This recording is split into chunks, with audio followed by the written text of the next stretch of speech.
নতুন টপিক পড়াবো। টপিকটা হচ্ছে ফল্ট। লাস্ট ক্লাসে স্লাইড কি পাইছো? স্লাইড ভিডিও কি পাইছো লাস্ট ক্লাসে?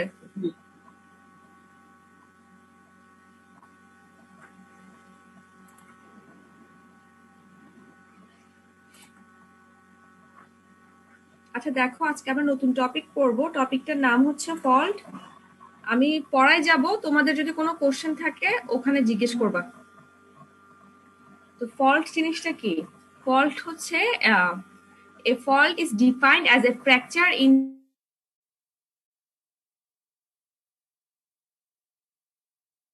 শুধুমাত্র ফ্র্যাকচার না, সে ফ্র্যাকচারটার মধ্যে কি হতে হবে, some definite displacement has taken place. মানে হচ্ছে আমার একটা ফ্র্যাকচার থাকবে, যে ফ্র্যাকচারের জন্য আমার কিছু ডিসপ্লেসমেন্ট থাকবে, সেটাকে বলা হচ্ছে ফল্ট। তাহলে ফল্ট হচ্ছে যেটাতে ফ্র্যাকচারের সাথে ডিসপ্লেসমেন্ট থাকবে, সেটাই হচ্ছে ফল্ট। যেমন দেখি, আমার এটা একটা পুরোটাই রক ছিল, দুটো যদি মাঝখানে স্প্লিট হয়ে যায় তাহলে একটার সাথে আরেকটা যদি মুভমেন্ট হয়, এরকম মুভমেন্ট যদি হয়, প্রথমে ইনিশিয়াল অবস্থায় দুটোই একই পজিশনে ছিল, স্ট্রেট ছিল, পরে দিয়ে যখন ফ্র্যাকচার হয় এ বরাবর, ফ্র্যাকচারের কারণে একটা রক থেকে আরেকটা রক কি করে, দুটো রকের মধ্যে ডিসপ্লেসমেন্ট হয়, এটাই হচ্ছে fault. It may be slow, sudden or of recurring type. এটা স্লো হতে পারে, হঠাৎ হতে পারে, আবার হচ্ছে কি ঘন ঘনও হতে পারে। The amount of movement is also highly variable. কতটুকু মুভমেন্ট করবে সেটাও হচ্ছে variable, ranging from a few সেন্টিমিটারও হতে পারে, সেটা সেভারাল কিলোমিটারও হতে পারে। তাহলে হচ্ছে ফল্ট কি? ফল্ট হচ্ছে এরকম স্ট্রেট যদি একটা রক থাকে, ওটার মধ্যে যদি ফ্র্যাকচার হয়, ফ্র্যাকচারের কারণে যে মুভমেন্ট হয়, ডিসপ্লেসমেন্ট হয়, সেটাকে বলা হচ্ছে ফল্ট। এখন দেখো, ফল্টের অনেকগুলো ডেফিনেশন আছে। প্রথমটা কি? Fault plane. The plane is splitting the rock into two blocks along which displacement occur is known as fault plane.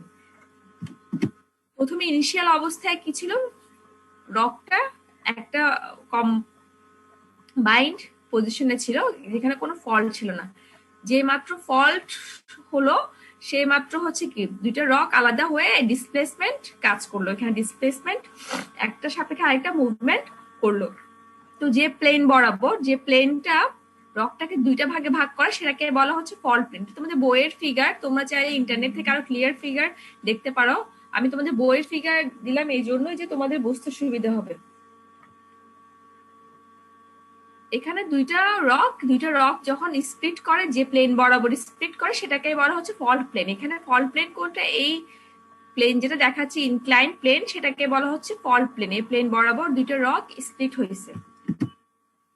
Fault কি হতে পারে? প্লেনটা হরিজন্টালও হতে পারে, ইনক্লাইন্ড হতে পারে, অথবা ভার্টিক্যালও হতে পারে প্লেনটা। ফল্ট ট্রেস কি? ফল্ট ট্রেসের আরেকটা নাম হচ্ছে fault line. A fault line is the surface trace of a fault. Surface trace of a fault যেটা হচ্ছে the line of interaction between the fault plane and the earth surface. এখন এই fault প্লেনটা আর্থ সারফেসের সাথে যেখানে লাইন অফ ইন্টারেকশন আছে, যেমন এই পজিশনে দেখো, এই ফল্ট প্লেনটা আর্থ সারফেসকে কোথায় ইন্টারেক্ট করছে, কোথায় ছেদ করছে, এটাই হচ্ছে কি ফল্ট ট্রেস। আবার এখানে দেখো, এই ফল্ট লাইনটা আর্থ সারফেসকে কোথায় ছেদ করছে, দেখো এখানেও ছেদ করছে ফল্ট প্লেনটা, এখানেও ছেদ করছে ফল্ট প্লেনটা আর্থ সারফেসকে। তাহলে হচ্ছে যেখানে ইন্টারেকশন হয়, the line of interaction between the fault plane, fault প্লেনটা যেখানে আর্থ সারফেসকে ছেদ করে, সেটাকে বলা হচ্ছে ফল্ট ট্রেস অথবা ফল্ট লাইন। এরপর দেখো, ডিপ আর স্ট্রাইক কি? ডিপ আর স্ট্রাইক আমরা ফোল্ডেও পড়ছি, সেম একই রকম। The inclination of a fault plane with the horizontal, হরাইজন্টালের সাথে যে ইনক্লাইনেশন থাকে সেটাকে বলা হচ্ছে ডিপ। এখানে দেখো, এই প্লেনটা হরাইজন্টালের সাথে কত ডিগ্রি অ্যাঙ্গেল ক্রিয়েট করছে, সেটাকে বলা হচ্ছে অ্যাঙ্গেল অফ ডিপ।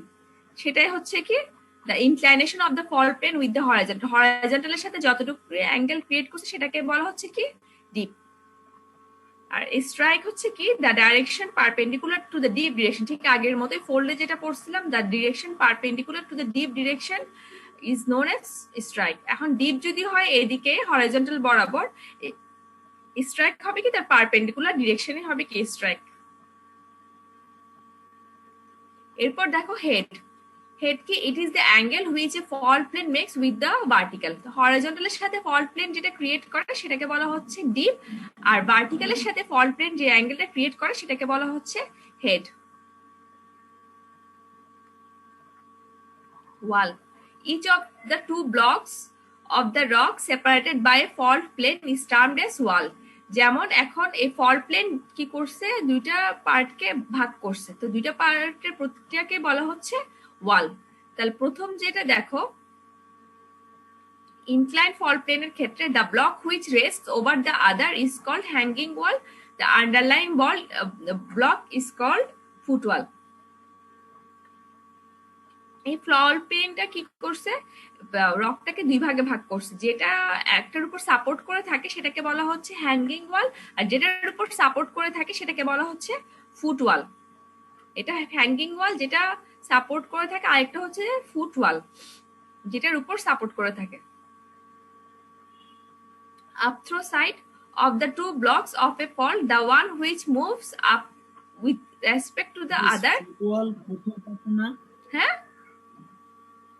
ফুটওয়াল কোনটা হবে ফিগারে আবার যদি একটু বলতেন। এখানে দেখো ডেফিনেশনে কি বলছে, the block which rest over the আদার, যেটা আরেকটার উপর রেস্ট করে। এটা যখন মুভ করবে ইনিশিয়াল অবস্থা থেকে, এটা যখন মুভ করবে তাহলে রেস্ট করতেছে কোনটা, এটা এটার উপর রেস্ট করতেছে না, মুভমেন্ট কোনটা করতেছে, এটা করতেছে, তাহলে সেটা হচ্ছে কি হ্যাঙ্গিং ওয়াল। আর যেটার উপর রেস্ট করতেছে সেটাকে বলা হচ্ছে কি ফুট ওয়াল। এরপর দেখো up through side of the two blocks of a fall, the one which moves up, যেটা উপরে উঠে আরেকটা রেসপেক্টে সেটাকে বলা হচ্ছে আপ থ্রো সাইড, আর ডাউন থ্রো সাইড করে যেটা নিচে নামে আরেকটা রেসপেক্টে সেটাকে বলা হয় ডাউন থ্রো সাইড। তাহলে এখানে দেখো আপ থ্রো সাইড কি যখন ইনিশিয়াল অবস্থা থেকে যখন এর নিচে নামতেছে তাহলে সেটা হচ্ছে কি which moves down with respect to the other, আরেকটা সাপেক্ষে নিচে নামতেছে কোনটা, হ্যাঙ্গিং ওয়ালটা, সেটাকে বলা হচ্ছে ডাউন থ্রো সাইড। আবার এটার রেসপেক্ট উপরে আছে কোনটা, সেটা হচ্ছে কি ফুটওয়ালটা, সেটাকে বলা হচ্ছে কি আপ থ্রো সাইড। যেটা রেসপেক্টে একটা রেসপেক্টে আরেকটা নিচে নামলে যেটা নিচে নামতেছে সেটাকে বলা হচ্ছে ডাউন থ্রো সাইড, আরেকটা রেসপেক্টে আরেকটা যদি উপরে উঠে তাহলে সেটাকে বলা হচ্ছে কি আপ থ্রো সাইড।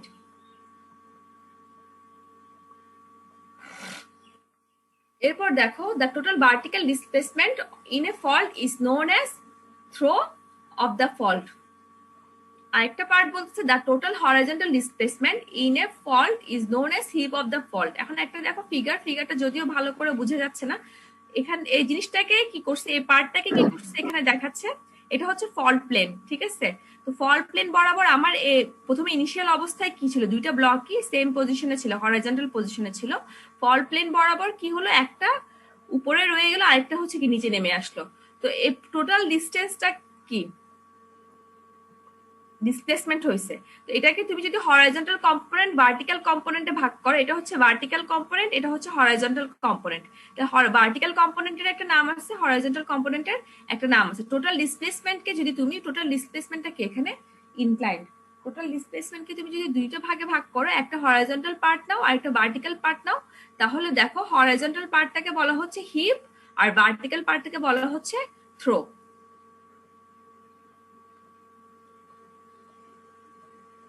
এরপর দেখো স্লিপ অফ এ ফল্ট। এখানে দেখো আমরা এখন এই ফিগারগুলো দেখে বুঝবো স্লিপ অফ এ ফল্ট কি is defined as the relative displacement of two points which were initially against each other. প্রথম অবস্থায় ইনিশিয়ালি তারা কি ছিল, একটা সেম পজিশনে ছিল। তো একটার সেম পজিশনে থাকার পর যখন এদের মধ্যে রিলেটিভ ডিসপ্লেসমেন্ট হয়, দুটো পয়েন্টের মধ্যে যখন মুভমেন্ট হয় তখন সেটাকে বলা হচ্ছে slip. The maximum displacement is designated as net slip. Maximum ডিসপ্লেসমেন্টটাকে বলা হচ্ছে net slip. The displacement along the strike of the fault plane is called strike slip. The displacement along the dip of the fault plane is called dip slip. আচ্ছা, আমরা এই ডেফিনেশনগুলো figure থেকে দেখি। যেমন দেখো এখানে এই দুটো ইনিশিয়াল অবস্থায় ছিল, ইনিশিয়াল অবস্থায় থাকার ফলে সে কি করলো, মুভমেন্ট করলো। হ্যাঁ, মুভমেন্ট করার ফলে যে এটা মুভমেন্ট কোন বরাবর করতেছে, এটা মুভমেন্ট করতেছে ডিপ বরাবর, ঠিক আছে, এখানে ডিপ বরাবর করতেছে। আবার এই ফিগারে দেখো এরা ইনিশিয়াল অবস্থায় ছিল, মুভমেন্ট করতেছে কোন বরাবর, স্ট্রাইক বরাবর, ঠিক আছে। তো যখন ডিপ বরাবর করে নেট স্লিপটা কি, নেট স্লিপটা বলতেছে ম্যাক্সিমাম ডিসপ্লেসমেন্ট, যে ম্যাক্সিমাম ডিসপ্লেসমেন্ট হয়েছে সেই ম্যাক্সিমাম ডিসপ্লেসমেন্টটাকে বলা হচ্ছে নেট স্লিপ। তাহলে displacement along the strike of the fault, তাহলে আমার যদি স্ট্রাইক স্লিপ কোনটা, স্ট্রাইক স্লিপ হচ্ছে along the displacement along the strike of the fault plane. তাহলে স্ট্রাইক বরাবর কোনটা হচ্ছে, স্ট্রাইক বরাবর হচ্ছে এটা, তাহলে সেটা হচ্ছে কি স্ট্রাইক ফল্ট। তারপরে বলতেছে the displacement along the dip of the fault plane is known as dip slip. তাহলে ডিপ বরাবর হচ্ছে কোনটা, এটা, তাহলে সেটা হচ্ছে কি ডিপ স্লিপ। এখানে দেখো এখানে লিখে দিচ্ছে নেট স্লিপ ইকুয়াল টু হচ্ছে ডিপ স্লিপ, আবার এখানে লিখে দিচ্ছে net slip equal to strike slip. কারণ ডিপ স্লিপ বলতেছে কারণ পুরোপুরি ডিসপ্লেসমেন্টটা আমার কোন বরাবর হচ্ছে, ডিপ বরাবর হচ্ছে, আর এখানে পুরোপুরি ডিসপ্লেসমেন্টটা আমার স্ট্রাইক বরাবর হচ্ছে। The displacement is only along the deep of the fault. Thus, in such a case, the net slip equal to deep slip, while the strike slip is 0. এখানে পুরোপুরি ডিসপ্লেসমেন্টটা হচ্ছে ডিপ বরাবর, এখানে কোনো ধরনের স্ট্রাইক বরাবর ডিসপ্লেসমেন্ট হচ্ছে না। আবার এখানে দেখো the displacement is only along the strike of the fault, পুরোপুরি স্ট্রাইক বরাবর হচ্ছে। Thus in such a case the net slip is equal to strike slip. Net স্লিপটা মানে হচ্ছে পুরোপুরি স্ট্রাইক স্লিপ, যেখানে কোনো ধরনের ডিপ স্লিপ নেই, ডিপ স্লিপের ভ্যালু হচ্ছে এখানে 0।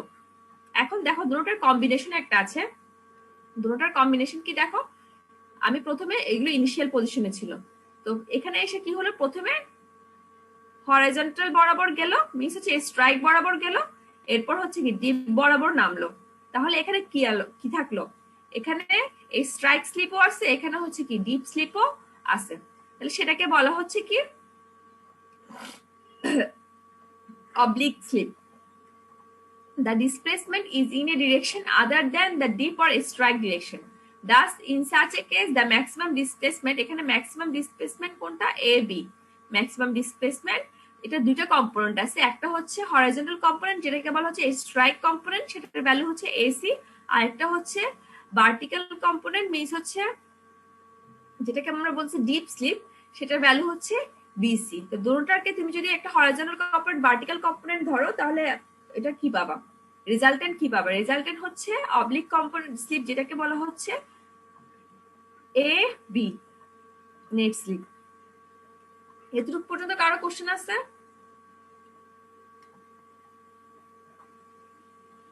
কারো কোশ্চেন থাকলে জিজ্ঞেস করো এতটুকু পর্যন্ত।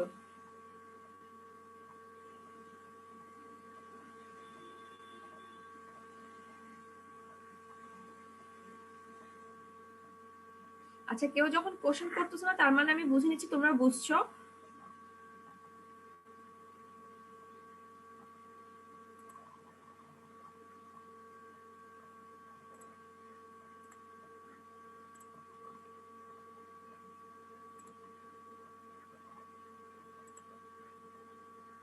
এরপর দেখো কিছু আলাদা ডেফিনেশন আছে। ফল্ট জোন কাকে বলে? ফল্ট জোন হচ্ছে when a fault plane is not distinctly marked, যখন পুরোপুরি এরকম একটা প্লেন দিয়ে ভাগ করা যায় না, তখন এটাকে একটা জোন অফ ক্রাশিং ধরা হয়। ধরো এরকম কোনো ডেফিনিট প্লেন নাই যেটা দিয়ে আমি ভাগ করতে পারবো ফল্ট প্লেনটাকে, ধরো এবড়ো থেবড়ো একটা প্লেন ক্রিয়েট হয়েছে, সেটাকে বলা হবে তখন ফল্ট প্লেন না বলে বলা হবে জোন অফ ক্রাশিং, এটাকে তখন বলা হবে ফল্ট জোন। Fault breccia কি, sometimes during intense faulting the rocks get badly crushed. অনেক সময় যখন বেশি মাত্রার ফল্টিং হয় তখন হচ্ছে কি রকগুলো ক্রাশ হয়ে যায় খারাপ ভাবে। দ্য অ্যাঙ্গুলার ফ্র্যাগমেন্ট, তখন যে অ্যাঙ্গুলার ফ্র্যাগমেন্ট বের হয়, তখন যে মানে রকগুলো যে অ্যাঙ্গুলার সারফেস ক্রিয়েট করে, তখন along the fault zone constitute fault Brescia, যে অ্যাঙ্গুলার সারফেস ক্রিয়েট করে সেটাকে বলা হচ্ছে ফল্ট ব্রেশিয়া। তারপর দেখো গেস কি, the crushing of rock along the fault plane may result in the formation of finely pulverized clay. অনেক সময় হয় কি রক ক্রাশ করার ফলে আগেরটাতে কিছু অ্যাঙ্গুলার ফ্র্যাগমেন্ট ক্রিয়েট করছে, এখানে কি ক্রিয়েট করে, ক্লে ক্রিয়েট করে, ফাইন ক্লে ক্রিয়েট করে, সেটাকে বলা হয় গেজ। এরপর হচ্ছে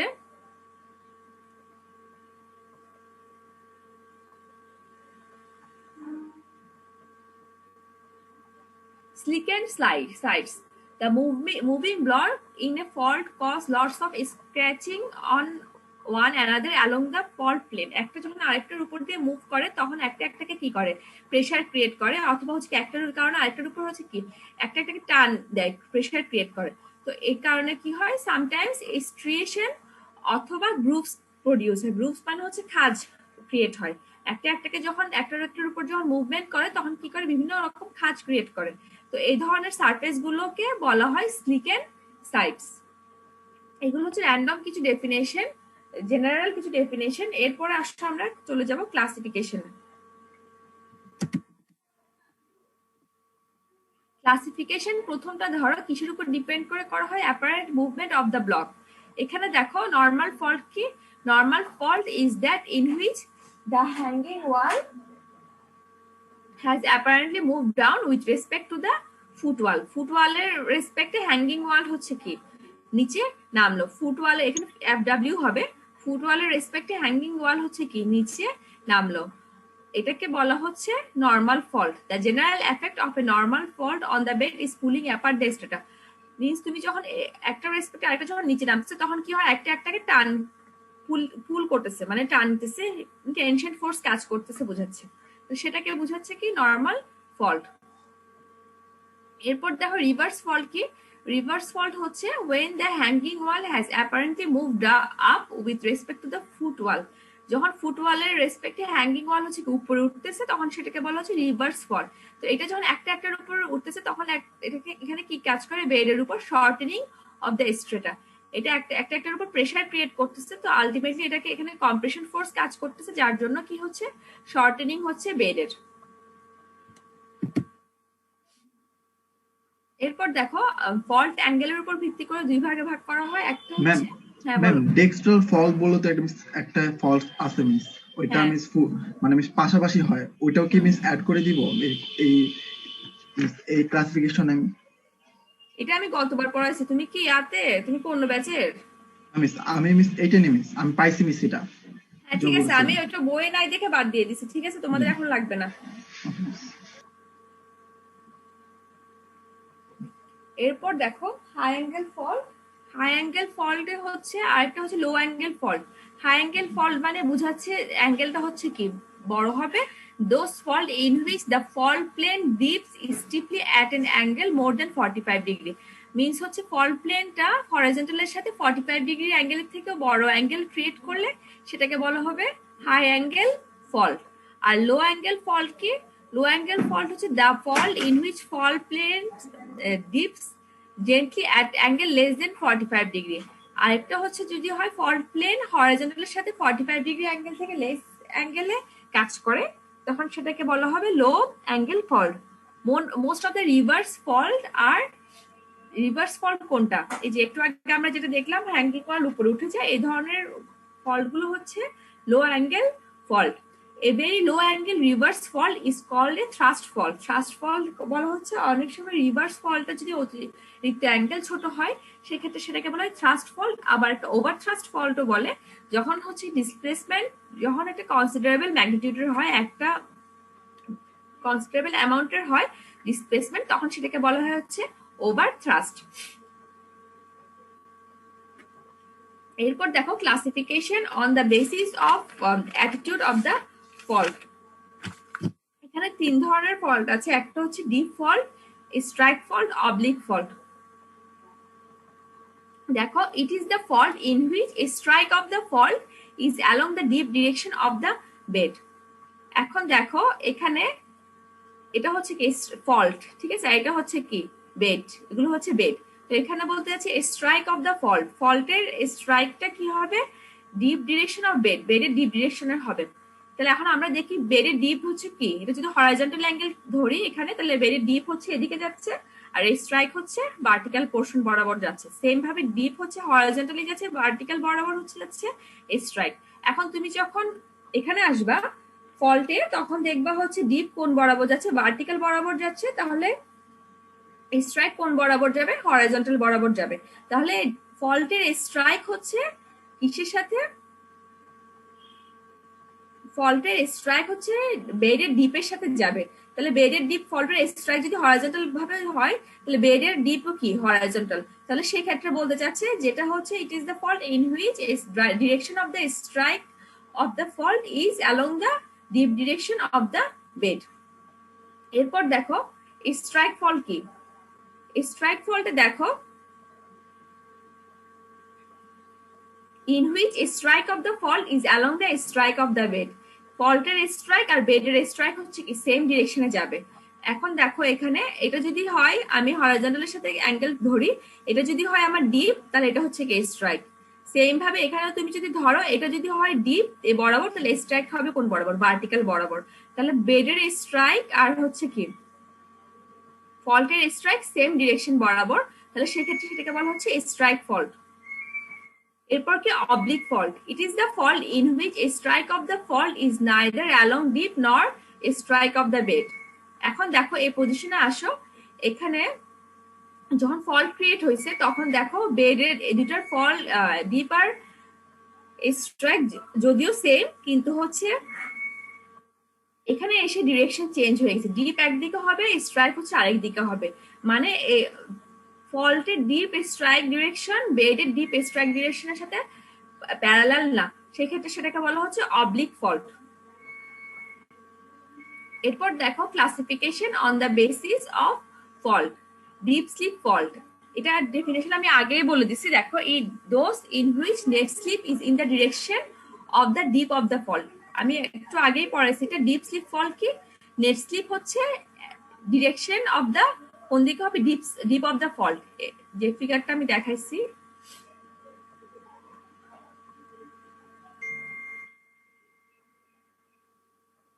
এখানে নেট স্লিপটা কোথায় হচ্ছে, নেট স্লিপটা পুরোপুরি কোন দিকে হচ্ছে ডিপ অফ দ্য ফল্টের দিকে হচ্ছে, তাহলে সেটাই হচ্ছে dip slip fault. Strike slip fault কি, those in which net slip is in the direction of the strike of the fault, net slip হবে strike of the fault বরাবর, এই যে net slip হচ্ছে strike of the fault বরাবর। Oblique slip কি, those in which net slip is neither along the deep direction or not along the strike of the fault, rather it is oblique। Same আগে যেটা পড়াইছিলাম এখানে, এটা হচ্ছে deep বরাবর না, এটা স্ট্রাইক বরাবর না, এটা দুটোটার কম্বিনেশনে হবে, সেটাকে বলা হচ্ছে অবলিক স্লিপ। এরপর দেখো classification on the basis of general pattern of the fault, সেটা হচ্ছে রেডিয়াল ফল্ট। এখানে ফিগারটা প্রথমে দেখি, রেডিয়াল ফল্টের ফিগার হচ্ছে এটা, এখানে অনেকগুলো ফল্ট দেখাচ্ছে। It is a combination of fault arranged in a radial manner, radial ম্যানারে থাকবে। Consequently, these fault appear to be radiating from the common point. From the common point, দেখে মনে হচ্ছে ঠিক একটা কমন পয়েন্ট থেকে এরা হচ্ছে কি রেডিয়েট করতেছে, এর জন্য এগুলোকে বলা হচ্ছে রেডিয়াল ফল্ট। অ্যাঞ্চেলন ফল্ট, ফিগারটা দেখি অ্যাঞ্চেলন ফল্ট কি, it is a combination of fault which overlap one another, এইটা হচ্ছে কিছু ফল্ট যেগুলো হচ্ছে কি একটা একটাকে ওভারল্যাপ করতেছে, সেটাকে বলা হচ্ছে en echelon fault. Parallel fault, a set of fault having the same deep and strike, তাহলে প্যারালাল ফল্টের ফিগারটা দেখি, যেটা এটা হচ্ছে প্যারালাল ফল্ট, যেটাতে হচ্ছে কি না ডিপের ডিরেকশন আর স্ট্রাইকের ডিরেকশন হচ্ছে কি প্যারালাল, সেম ডিরেকশন। এরপর হচ্ছে স্টেপ ফল্ট কি, it is a combination of parallel fault in which the beds are thrown into a step like arrangement, এটাও হচ্ছে প্যারালাল ফল্ট দেখো, কিন্তু বেডগুলো হচ্ছে কি একটা স্টেপ ওয়াইজ অ্যারেঞ্জমেন্টে সাজানো আছে, এটাও parallel fault, deep direction strike direction parallel, কিন্তু বেডগুলো দেখো একটা স্টেপে স্টেপে ভাগ করা, এটাকে বলা হয় step fault. Peripheral fault, it is a set of arcuate fault which are arranged in a peripheral manner enclosing more or less circular area, এটা ফিগারটা দেখো ঠিক উপরের ফিগারটা,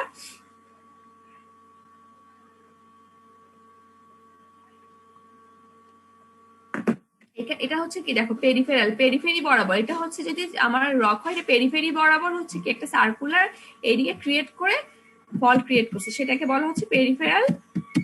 তারপর এরপর দেখো হর্স অ্যান্ড গ্রাবেন, হর্স অ্যান্ড গ্রাবেন কি আমি ফার্স্ট ফিগারটা দেখাই। দেখো এটা মিডল পোর্শন উপরে, সাইডের পোর্শন হচ্ছে কি নিচে। আবার এটা হচ্ছে দেখো মিডল পোর্শন নিচে, সাইডের পোর্শন হচ্ছে উপরে। তাহলে হর্স কি, horse is a combination of two normal fault occurring in such a manner that the side blocks have moved down with respect to the central block resulting in the formation of raised landmass। মানে হচ্ছে middle লেয়ারটা হচ্ছে কি, middle পোর্শনটা ঠিক জায়গায় থাকবে, সাইডের পোর্শন দুটো হচ্ছে কি নিচে নেমে যাবে, তাহলে সেটাকে বলা হচ্ছে কি হর্স্ট। গ্রাবেন কি, a graben is a combination of two normal fault but occurring in such a way that the central block has moved down with respect to the side block।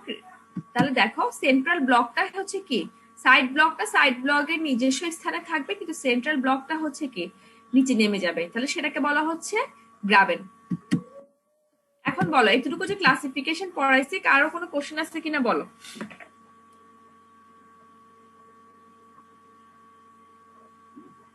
ক্লাসিফিকেশনে কারো কোনো কোশ্চেন আছে কিনা বলো।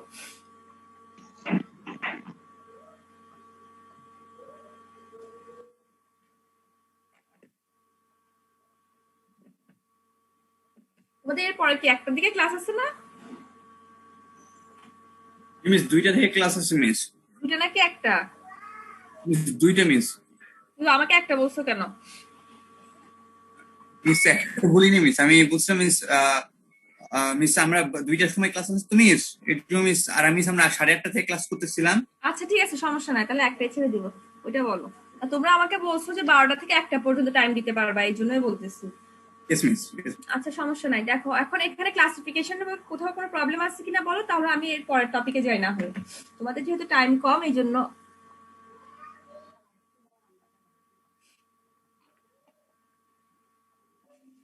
কেউ যখন কোশ্চেন করতেছে না তাহলে আমি এর পরের টপিকে যাই।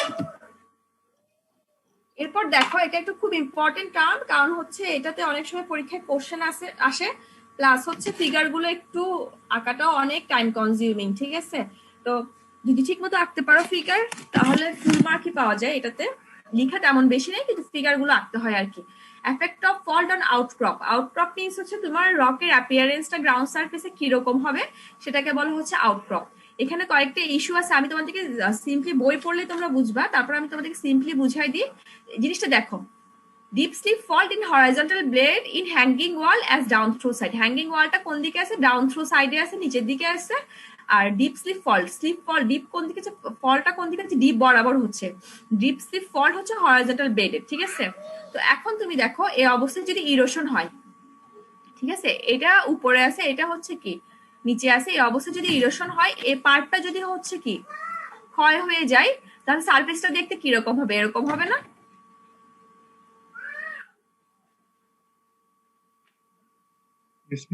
বুঝা যাচ্ছে ফিগারটা? মানে আমি যদি ধরো এই লাইন বরাবর, যেটা নিচের পোর্শনটা আছে, ঠিক আছে, নিচের পোর্শনটা বরাবর যদি আমি কেটে ফেলি, ঠিক আছে, নিচের পোর্শনটা বরাবর মানে হ্যাঙ্গিং ওয়ালের আপার সাইড থেকে যদি আমি পাশের যে ফুটওয়াল আছে, ফুটওয়ালটা যদি কেটে ফেলি উপরের পোর্শনটা, তাহলে দেখতে কিরকম হবে, এরকম হবে না? খালি কি দেখা যাবে, ডট ডট পোর্শনটা দেখা যাবে না, এর জায়গায় থাকবে, হ্যাঙ্গিং ওয়ালের পোর্শনেই থাকবে। এখন উপরের পোর্শন, এই পাশের উপরের পোর্শনটা যদি কি হয়ে যায়, ইরোশন হয়ে যায়, তাহলে দেখতে কিরকম হবে, উপরের লেয়ারটা চলে যাবে, তারপর কি থাকবে, ডট ডট ডট থাকবে না? বুঝা গেছে ফিগারটা? হ্যাঁ, এটা হচ্ছে এরকম, প্রতিটা ফিগারই এরকম এখানে। তো দেখো সেকেন্ড ফিগারটা কি, strike slip fault in horizontal bed. এখন পর কোন দিকে হবে, স্ট্রাইক বরাবর হবে। তো যদি স্ট্রাইক বরাবর হয়, এখন যদি এখানে কি হয়, ইরোশন হয়, ইরোশনের ফলে তোমার সারফেসটা দেখতে কিরকম হবে, দেখো সারফেসটা দেখতে মানে এই পোর্শনটাও রিমুভ হয়ে যাবে, দেখতে কিরকম হবে, ঠিক এরকম হবে। এরপর দেখো dip fault with net slip equal to dip slip and hanging wall as down throw side. এখন দেখো এই পোর্শনটা, এই ফিগারটা যদি তুমি আঁকো, এখন তুমি যদি ধরো এই উপরের পোর্শনটা যদি রিমুভ করে ফেলো, দেখতে কিরকম হবে ফিগারটা, সেটাই এখানে দেখাচ্ছে। তাহলে এটা যদি রিমুভ হয়ে যায়, তাহলে এই পোর্শনটা থাকবে না, এই পোর্শনের কিছু অংশ থাকবে, আর বাকিটা কি থাকবে, ডট ডট থাকবে। Dip fault with net slip equal to strike slip. এই পোর্শনে আসো, এখন তুমি যদি এই পোর্শনটা কেটে ফেলো, রিমুভ করে ফেলো, দেখতে কিরকম হবে, জাস্ট এখানে যে ছিল এটা হচ্ছে কি একটু নিচে নিচে করে লেয়ার গুলো হবে। এই যে হয়তো সামনে চলে আসছে, দেখো এই লেয়ারটা একটু আগে শুরু হয়েছে, ডট ডট ডটটা একটু আগে শুরু হয়েছে। ফিগারটা দেখতে হবে এরকম। আর উপরে পিছনের পোর্শনটা কি থাকবে, পিছনের পোর্শন এতটুকুই থাকবে, ওইটা সমান হবে না, যেহেতু এটা হচ্ছে কি সামনে মুভ করছে। তাহলে সামনে মুভ করাতে এই পোর্শনটা খালি থাকবে, দূর লেয়ার পর্যন্ত থাকবে। Dip fault with net slip as oblique slip along the bedding. এখন দেখো এটা যদি অবলিক স্লিপের ক্ষেত্রে হয়, এখানে যদি সেম ভাবে রিমুভ করো, উপরের পোর্শন রিমুভ হয়ে যাবে, আবার হচ্ছে কি সামনের পোর্শনও রিমুভ হয়ে যাবে। তো রিমুভ হয়ে যাওয়ার ফলে কি হবে দেখো, সারফেসটা দেখতে ঠিক এরকম হবে।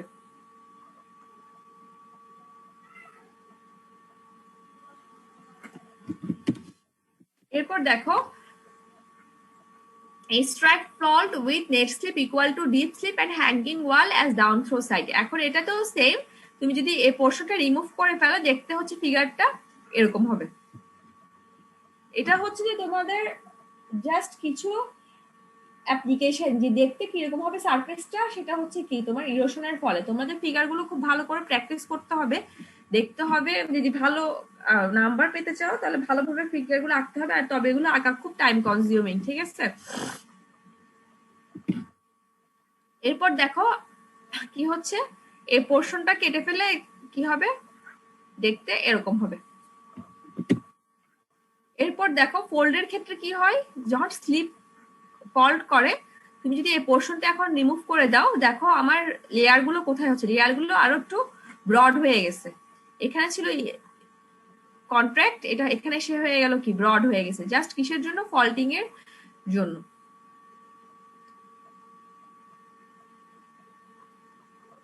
বুঝছো? এখানে কারো কোনো কোশ্চেন থাকলে বলো।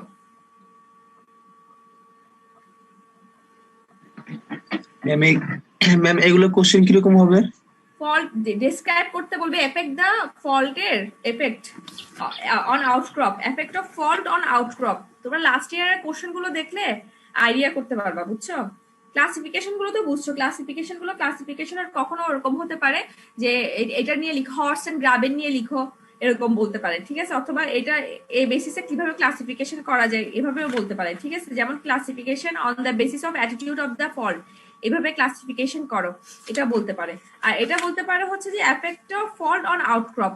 আউটক্রপে কি, আউটক্রপ মানে হচ্ছে কি তোমার হরাইজন্টাল সারফেসে, মানে এটা তো এরকমই, হরাইজন্টাল সারফেসে দেখতে কিরকম ফল্ট হওয়ার পরে, ঠিক আছে। এটা ফল্ট হলো, ফল্ট হওয়ার পরে যখন ইরোশন হলো, ইরোশন হওয়ার ফলে আমার সারফেসটা দেখতে কিরকম, এই জিনিসটাই এখানে বলতেছে, ঠিক আছে। তো তোমাদের কোশ্চেনটা এরকমই হবে।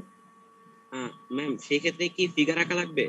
ফিগার অবশ্যই আঁকতে হবে, ফিগার ছাড়া তুমি জিনিসটা বুঝাইতে পারবে না। তুমি লিখা কম লিখো, লিখা দুই একটা লাইন লিখো, ওইটা সমস্যা নাই, তবে ফিগার তো মাস্ট আঁকতে হবে। ফিগার আঁকতে হবে, plus figure neat and clean হতে হবে। কারণ এখানে দেখো 9টা ফিগার হচ্ছে কি দুটো দুটো করে পার্ট, কতগুলো হয় 18টা ফিগার আঁকা কিন্তু খুবই টাফ ব্যাপার। তুমি যদি একটা কোশ্চেনের আধা ঘন্টা টাইম ধরো, তার মধ্যে তুমি যদি ধরো এটার সাথে আরেকটা পার্ট থাকলো, তোমাকে 20-25 মিনিটের মধ্যে এটা আনসার করতে হবে। এটা যদি ভালোভাবে প্র্যাকটিস না করো, কখনো তুমি 20-25 মিনিট এটা শেষ করতে পারবে না, বুঝছো। ম্যাম এই সবগুলো একসাথে আসবে? হ্যাঁ হ্যাঁ,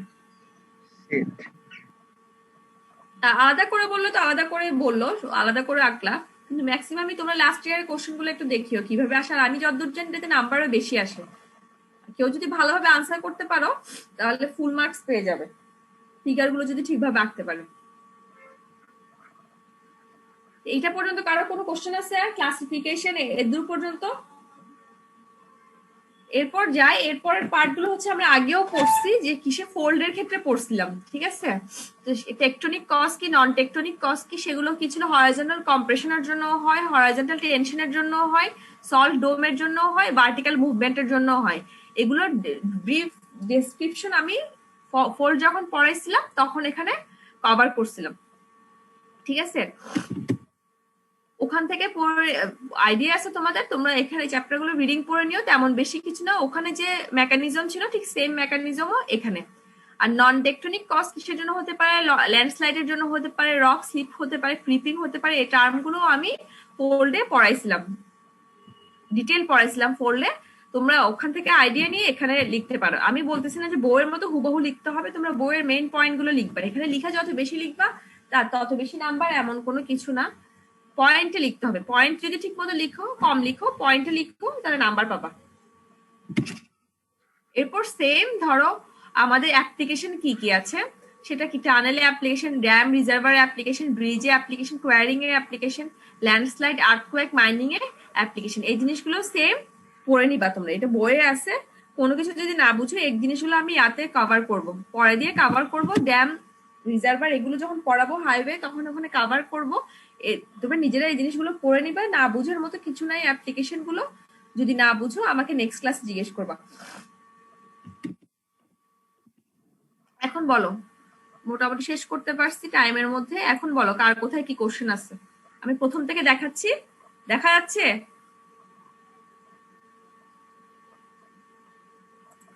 আমি প্রথম থেকে দেখাচ্ছি, এখনো টাইম আছে তোমাদের। কারো কোনো কোশ্চেন থাকলে জিজ্ঞেস করো। আমি স্লাইড গুলো দেখাচ্ছি।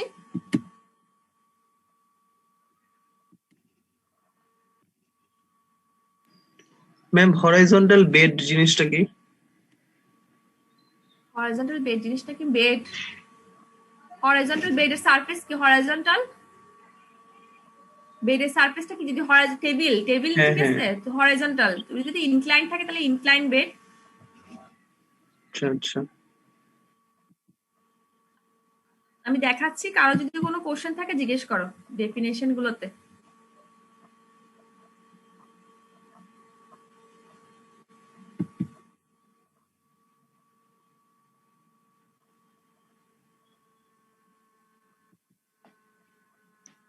স্লিপটা একটু বুঝে দেন।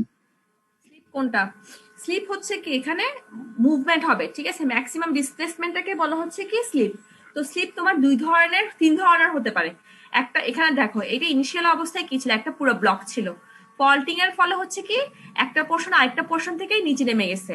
তো এটা কোন ডিরেকশন বরাবর হয়েছে? এটা ডিপ ডিরেকশন বরাবর হয়েছে, এই জন্য এটাকে বলা হচ্ছে ডিপ স্লিপ।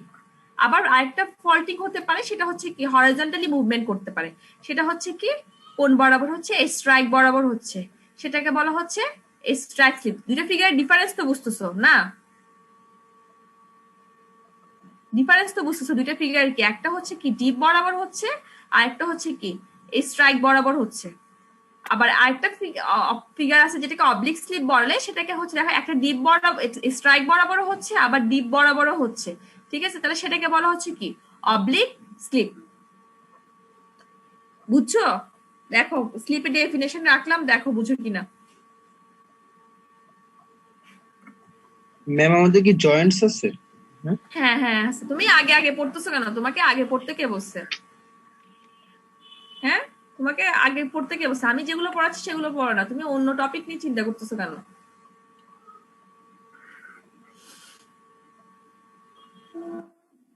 স্লিপ বুঝছো? তাহলে আমি অন্য টপিকে যাচ্ছি। এরপর দেখো এগুলো হচ্ছে কিছু জেনারেল টার্ম, ঠিক আছে? এগুলোর কোনো ফিগার দেখানো হয় নাই, এগুলো কিছু জেনারেল টার্ম।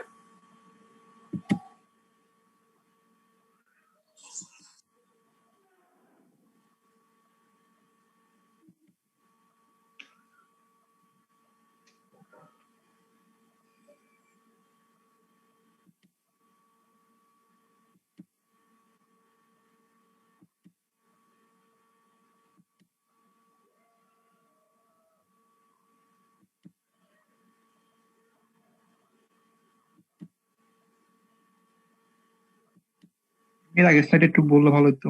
কোনটা? এর আগের স্লাইডে এইট ম্যাডাম, হ্যাঁ এটাতে বলো কোনটা। এই তিনটে একটু ভালো করে বললে। ফিগারটা দেখো, ফিগারটা হচ্ছে রেডিয়াল ফল বলতেছে। এগুলো হচ্ছে এক একটা ফল্ট, ঠিক আছে? ফলটা দেখতে হচ্ছে কি একটা সেন্টার থেকে, মনে হচ্ছে না একটা সেন্টার থেকে রেডিয়েট হয়েছে? মানে একটা সেন্টার যদি তুমি এখানে কল্পনা করো তাহলে মনে হচ্ছে কি এই সেন্টার থেকে এগুলো কি হচ্ছে? রেডিয়েট হচ্ছে, ঠিক আছে? তো এই জন্য এটাকে বলা হচ্ছে radial fault. Combination of fault arranged in a radial manner, consequently these faults appear to be radiating from a common point. এই জন্য এটাকে বলা হচ্ছে রেডিয়াল ফল্ট। এরপর দেখো অ্যাঞ্চেলন ফল্ট।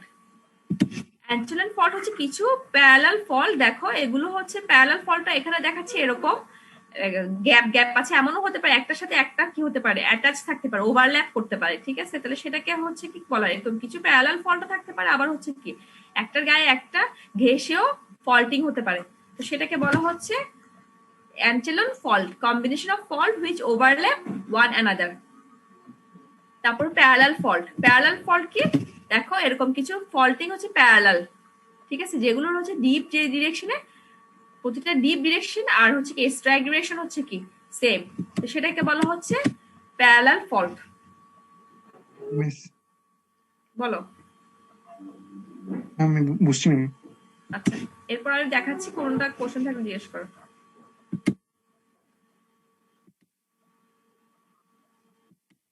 জিনিসগুলো এমন কোনো কঠিন জিনিস না, বুঝছো? তোমাদের জিওলজি, তোমাদের টপিকটা তোমরা ভয় পাইতে পারো হয়তো, বা মুখস্থ করতে পারে হতে পারে, মানে বেশি ফিগার রাখতে হতে পারে, কিন্তু বুঝার কখনো কষ্ট আশা করি হবে না। এগুলো ইজি টার্ম, তোমরা এগুলো পড়ে আসছো ছোটবেলায়, এগুলো অনেক পড়ছো, ঠিক আছে? জাস্ট ফিগার রাখবা, ডেফিনেশন পড়বা, কিছু কজেস কি কারণ ওগুলো পড়বা, তোমরা নিজেরা যথেষ্ট ব্রিলিয়ান্ট, জিনিসগুলো পড়ে আইডিয়া করতে পারবা। তারপরে যদি না বুঝো, না বুঝার কোনো কিছু নাই, আমি যতটুকু পারি কভার করার চেষ্টা করতেছি, যদি না বুঝো আমাকে পরে জিজ্ঞেস করি, আমি কোনো একটা ক্লাসে তোমাদেরকে সব একত্র করে বুঝাই দিব, আবার যেখানে যেখানে প্রবলেম হয়।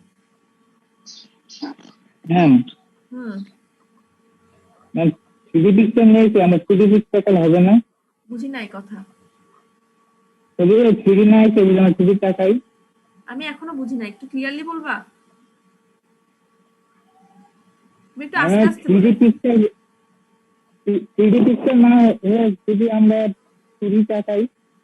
2D তে তুমি এটা কিভাবে দেখাবা? সাইড 2D তে ভিউ আর যে পাশে ফল্ট হচ্ছে। যেরকম বইয়ের ফিগার আছে সেরকম আঁকো। 2D আঁকতে গিয়ে ওগুলো মেকানিজম করতে গেলে বরং আরো সময় নষ্ট হবে। এখানে তেমন একটা 3D যে আঁকবা তেমন একটা কঠিন তো কিছু না 3D আঁকা। 2D আঁকলে তুমি 2D দেখাতে পারবা এটা?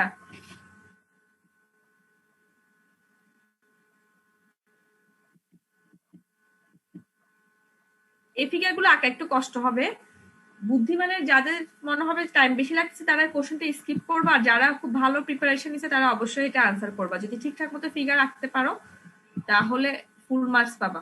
আর পয়েন্ট লিখতে হবে, দুই একটা লাইন পয়েন্ট করে করে লিখবে, অতিরিক্ত লিখার দরকার নেই, যেহেতু এটাতে ফিগার আঁকতে অনেক বেশি সময় চলে যায়।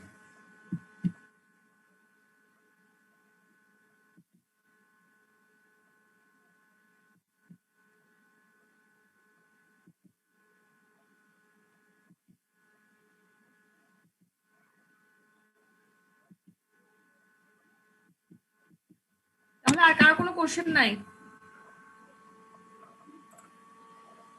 কারো কোনো কোশ্চেন নাই আর? জি ম্যাম, আপাতত এই পর্যন্ত। আচ্ছা ঠিক আছে, তাহলে আমি রোববারে তোমাদের ক্লাস নিব, কিন্তু রোববারে হয়তো বা 2টা পর্যন্ত নিতে পারবো না, আমার রোববারে মেবি পরীক্ষার ডিউটি আছে। যদি পরীক্ষা না ডিউটি না থাকে তাহলে আমি রোববার 2টা পর্যন্ত ক্লাস নিব। নেক্সট ক্লাসে জয়েন্ট আর আনকনফর্মিটিস পড়াবো, ঠিক আছে?